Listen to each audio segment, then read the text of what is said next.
నమస్తే అన్న. ఇప్పుడు మనం చూసుకుంటే దావోస్ సమ్మిట్ లో ఎక్కడ కూడా ఎంఓఏలు జరిగినట్టు గాని ఏమీ ప్రకటించలేదు.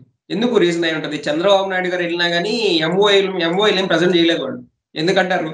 ఆ టీవీ5 మూర్తి చెప్పినట్టు మంచు 12 డిగ్రీల సెల్సియస్ లో కూడా మరి బయటకు వచ్చి మరీ మాట్లాడారు. అయినా గానీ ఎందుకు రాలేదు? అంటే కాదబ్బా, ఇప్పుడు 1, 2 అయితే తక్కువని చెప్పొచ్చు. వందల వేల లక్షల్లో ఆ ఎంఓఏలు దొరుకుతాయి. అన్ని పేపర్లు లిస్ట్ రెడీ చేస్తున్నాడేమో ఇట్లా తిప్పి తిప్పి తిప్పి చదవడానికి. అంటే పొద్దున ఏదో ఆంధ్ర ట్విట్టర్ హ్యాండిల్ ఏదో వేశారు. వాళ్ళు ఆహ్, ఆ ప్రపోజల్స్ అన్ని కూడా 6 మంత్స్ పరిశీలిస్తారంట మరి. నిజమేనా? ఇప్పుడు ఏమైనా పరిశీలిస్తారా? కొన్ని గ్రౌండ్ అయితాయి, అవ్వకపోవచ్చు. ఓకే. కనీసం ఎంఓయు పక్క రాష్ట్రాల వాళ్ళకి జరిగినప్పుడు మనకు జరగకపోతే, ఇప్పుడు మహారాష్ట్రకు 16 లక్షల కోట్లు, తెలంగాణలో 1,79,000, 1,20,000 కోట్లు ఒప్పందాలు. అమెజాన్ వల్లే 60,000 crores తో ఒప్పందం చేసుకున్నారని వాళ్ళు డైరెక్ట్ చూపిస్తున్నారు. ఇప్పుడు అవును. వాళ్ళకి జరిగితే మనకెందుకు జరగకూడదబ్బా? మనకేం జరగకూడదు? ఇక్కడ ఒకటి, వాళ్ళు ఒక 100 కోట్ల దాకా ఖర్చు అయిందండి ఇప్పుడు ప్రభుత్వానికి. అంటే ట్యాక్స్ పేయర్స్ మనీ. మీ డబ్బులు 100 కోట్ల దాకా వాళ్ళు తిన్నారు. ఏందంటే ఆడ యూరోప్ లో పోయి దావోస్ లో లోకేష్ ముఖ్యమంత్రి అని చెప్పుకోవడానికి పోయినారబ్బా వాళ్ళు. అంతకంటే ఏమీ లేదు. అంతే కదా. టీజీ భరత్ పోయి చెప్పినాడు ముఖ్యమంత్రి. డీసీఎం అంటున్నారు. డీసీఎం కాదు, ముఖ్యమంత్రిని. తెలుగుదేశం వాళ్ళు, జనసేన వాళ్ళు గిలిగజాలు పెట్టుకోవడం. మళ్ళీ నెక్స్ట్ రోజే పవన్ కళ్యాణ్ అన్నాడు, ఆడిదాకా పోవాల్సిన అవసరం ఉంది, హైదరాబాద్ లో దొరకరా, ఇల్లు బొంబాయిలో దొరకరా అన్నాడు. అది ఓల్డ్ వీడియో కదా. అది కాదు, అది ఏదో ఓల్డ్ వీడియోలో లేటెస్ట్ వీడియో. ఏ వీడియో అయితే ఏముంది? ఇప్పుడు ఒపీనియన్ కదా. నేను అది కూడా చెప్పా. ఇప్పుడు తాజ్ మహల్ మీద ఒపీనియన్ మారుతుందా? అంతే అంతే. ఇప్పుడు తాజ్ మహల్ మీద 5 ఏళ్ల కిందట మాట్లాడినా ఇప్పుడు మాట్లాడిన ఒపీనియన్ మారుతుందా? అంతే. దావోసే ఇంత ముందు జరిగింది. వరల్డ్ ఎకనామిక్ ఫోరం ఇప్పుడు అదే. ఇంతకుముందు అదే చలి, అదే దుప్పట్లు, అదే హోటలే. ఇప్పుడు అదే చలి, అదే దుప్పట్లు, అదే హోటల్. అంటే మెయిన్ గా ఇన్వెస్టర్స్ అట్రాక్ట్ అవ్వడానికి రీజన్ ఏమై ఉండొచ్చు అనుకుంటారు?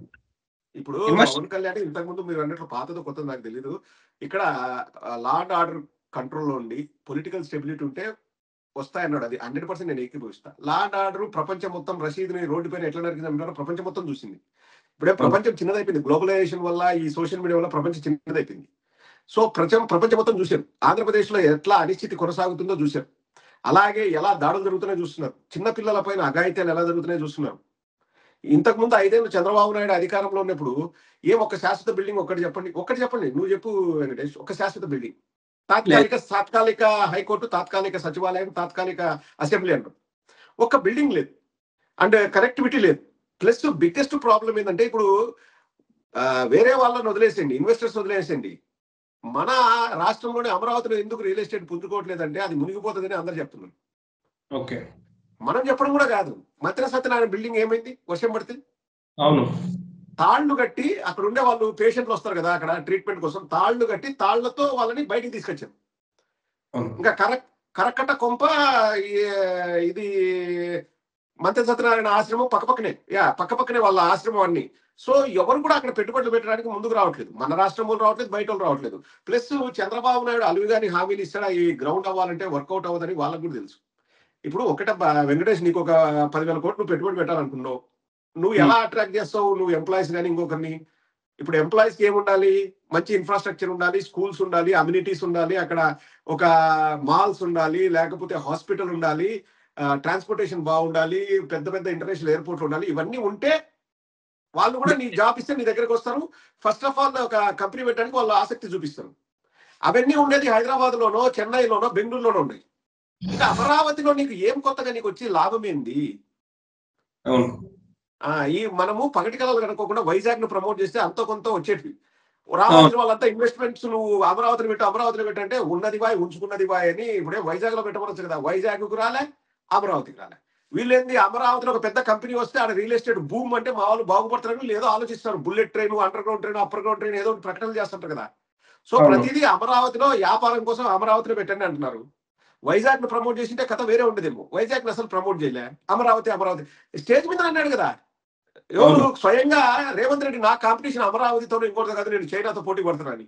పక్కనే చంద్రబాబు నాయుడు పెట్టుకుని ఆ మాట అన్నాడు. అమరావతి అనేది పోటీయే కాదు. ఇప్పుడు ఎంత రేవంత్ రెడ్డి శిష్యుడైనా కానీ రేవంత్ రెడ్డి ముఖ్యమంత్రి, ఆయన స్వార్థం ఆయనకు ఉంటది అంటాడు. ఇప్పుడు చంద్రబాబు నాయుడు కూడా మాకు ఆఫర్స్ ఇస్తా అంటే రేవంత్ రెడ్డి ఏమంటాడు? మా హైదరాబాద్ బాగుందబ్బా, చంద్రబాబు నాయుడు దగ్గర ఏముంది అంటాడు. అంతే. అది that is the main reason. And also political stability లేదు, అనిశ్చితి ఉంది, పరిపాలన సరిగా లేదు, పరిపాలన గాడి తప్పింది కాబట్టి ఇవన్నీ జరుగుతున్నాయి, అవాంఛనీయ సంఘటనలు, తొక్కిసలాటలు, మరణాలు ఇవన్నీ జరుగుతున్నాయి. ఇంకా అలా ఉన్నప్పుడు ఎవడొస్తాడు పెట్టుబడి పెట్టడానికి? నేనైతే పోను, నాకేం అవసరం? ఇప్పుడు నా డబ్బుకు నాకు వాల్యూ రావాలనుకుంటా, ప్లస్ అన్ని నాకు బాగుండాలి, నేను కంపెనీ పెడితే నాకు అన్ని పర్మిషన్లు కానీ లేకపోతే అక్కడ చుట్టుపక్కల అంతా నాకు అనుకూలంగా ఉంటే నేను వచ్చి పెడతాను. అమరావతి ఏది నీట మునిగి అమరావతిలో ఏం పెట్టుబడులు పెడతారు? అంతే. ఇప్పుడు అంటే లోకేష్ గారు రెడ్ బుక్ కానివ్వండి, లేకపోతే ఆంధ్రప్రదేశ్ లో లా అండ్ ఆర్డర్ కానివ్వండి, ఇంకా ఇంకా ఇంకా చెప్పాలంటే లోకేష్ గారు అక్కడ వెళ్ళి కూడా 10 లక్షల కోట్ల అప్పని, లేకపోతే ఐబీ ఎడ్యుకేషన్ బాగాలేదని చెప్పేసి మాట్లాడారు. ఇది కూడా ఒక రకంగా ప్రభావితం అనుకోవచ్చా?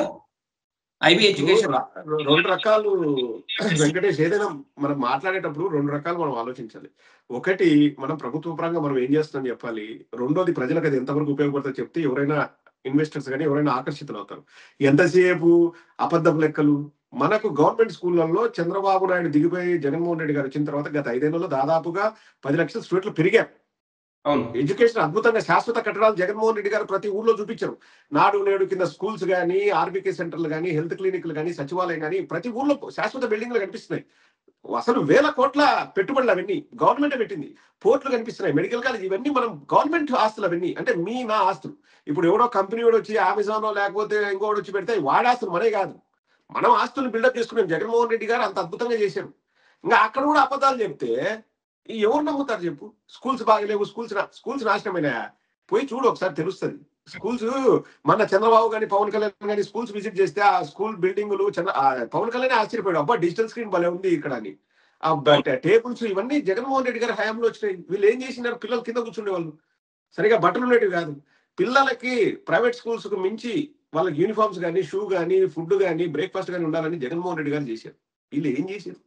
ఇంకా పోయి ఇంకా దరిద్రం ఏంటంటే స్కూల్ నాశనమైన అని చెప్తారు. ఇంకా మనుషులనే వాళ్ళు ఎవరు అట్లా మాట్లాడలేరు వెంకటేష్, అది వాళ్ళ విజ్ఞతగా వదిలేస్తాం అంతే.